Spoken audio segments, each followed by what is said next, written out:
Let's begin X-axis and X-carriage assembly. Take two Allen keys, 2mm and 2.5mm. You will also need X-end idler and X-end motor, 1 M3x25 screw, 4 M3x16 screws, 7 M3N nuts and 6 M3N nuts. Insert 4 M3N nuts into the holes on the back side of the X-end motor. Insert M3N nut into the plastic part. Screw M3x25 screw into the plastic part. Do not tighten the screw completely, keep the screw head aligned with the top surface of the part. Take M3x16 screw, place it on the top part of the plastic and tighten it all the way in. Now insert and tighten one M3x16 screw from the top. Take two M3N nuts, insert one from the outside and one from the inside. Take X-end idler, turn it on its back and insert two M3N nuts into the holes. Turn the part on its side and insert two M3N nuts into the holes. From the bottom side of the part, insert and tighten M3x16 screw. Insert and tighten second M3x16 screw from the top. Insert two M3N nuts into the openings, one from the outside and one from the inside. Now take two linear bearings, two accent clips, four rubber pads 20x10 by 6 M3x30 screws and two M3x18 screws. Prusa lubricant and 10mm lubricant applicator. Get several paper towels as well. Open the lubricant and pierce the hole in the tube with the cap. Screw the tube into the applicator. Now slide the entire bearing onto the applicator. Turn the tube and applicator counterclockwise until you feel a slight resistance. This means that the holes in the applicator are aligned with the ball rolls. Gently press the tube to push the lubricant into the ball rolls of the bearing. Now do the same process for the other side of the bearing, and then continue to do the same for the second bearing. Wipe off excess grease from the bearings. Insert and push one bearing all the way into the X-end motor. Position the bearing so that the ball rolls would form a letter X. Take one X-end clip. Notice there are two rectangular pockets inside the plastic part. Place rubber pads into the both pockets. Now do the same for the second X-end clip. Take X-end motor and X-end clip. Notice on the clip there is a protrusion on the plastic, which must be on the outside. Just slide X-end clip onto the X-end motor. Insert 4 M3x30 screws into the X-end clip. Tighten the screws diagonally. Insert and push second bearing into the X-end idler. Position the bearing like the letter X. Slide the remaining X-end clip into position. Insert two M3x30 screws into the holes on the left side. Insert two M3x18 screws into the holes on the right side. Tighten the screws.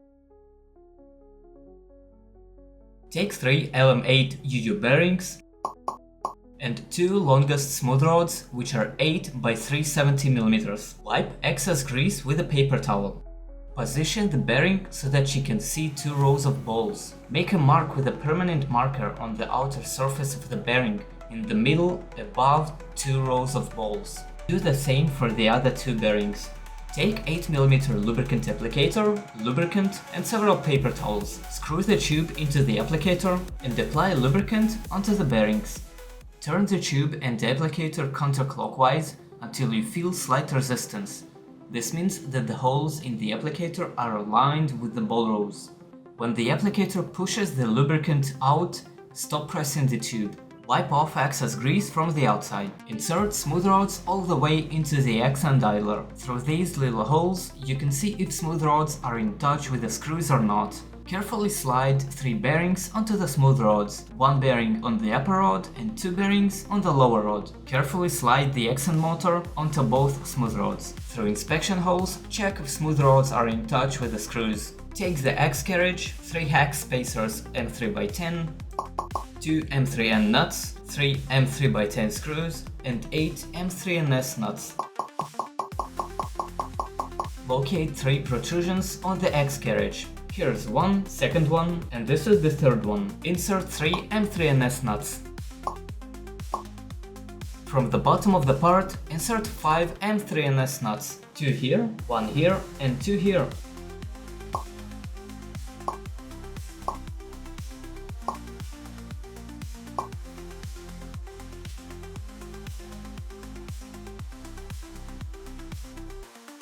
Insert 2 M3N nuts into the X-carriage bag, 1 here and 1 here. From the opposite side, insert M3x10 screw. Attach the hex spacer on the M3x10 screw and tighten the screw. Insert 2 M3x10 screws, 1 here and 1 right here. From the opposite side, attach 2 hex spacers on the protruding M3x10 screws and then tighten them. It should look like this. Take X-carriage clip, 4 M3x10 screws and 2 rubber pads 20x10. Place 2 rubber pads into the rectangular pockets. Attach the X-carriage on both bearings on the lower rod. For now, leave the upper bearing out of the X-carriage. Slide both bearings all the way into the pockets and rotate them so that the markings are facing you. Cover the bearings with the X-carriage clip and secure it by 4 M3x10 screws.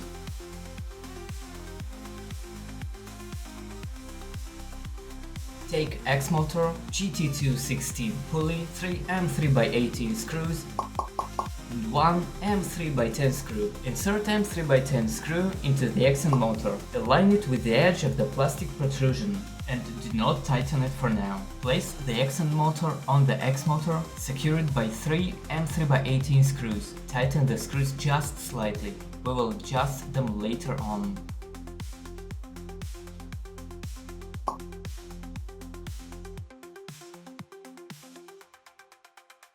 There is a flat part on the motor shaft. Rotate the motor shaft with the flat part facing through the opening in the X-end motor. One of the grub screws must be facing directly against the flat part of the shaft. Tighten both grub screws.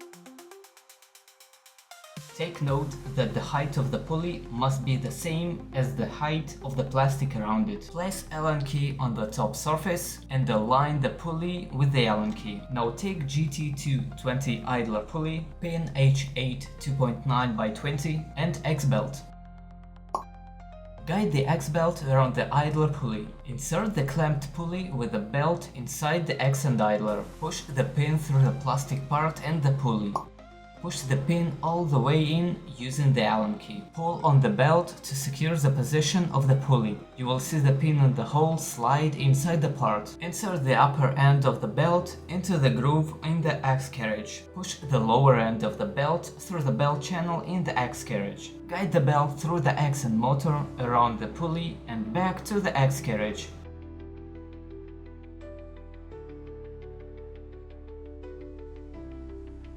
Guide the X-belt to the X-carriage and push it to the groove in the plastic part as far as possible. Place the upper bearing into the recess in the X-carriage. The marking must be facing you. Move the X-carriage side to side several times to check that the movement is smooth. If it is, tighten the screws in this order: upper left, lower right, upper right, lower left. Move the X-carriage several times to both sides and check the movement is still smooth. Now the instruction says to eat 5 gummy bears, but unfortunately we ate them all already. We'll have to continue without them. I hope you didn't do the same mistake as I did. Compare your assembly, it should look like this. If you enjoyed this video, drop a like. If you want to see more, hit that subscribe button. And if you have any words to say, drop a comment down below in the word box. Click on the next video to start Z-axis assembly.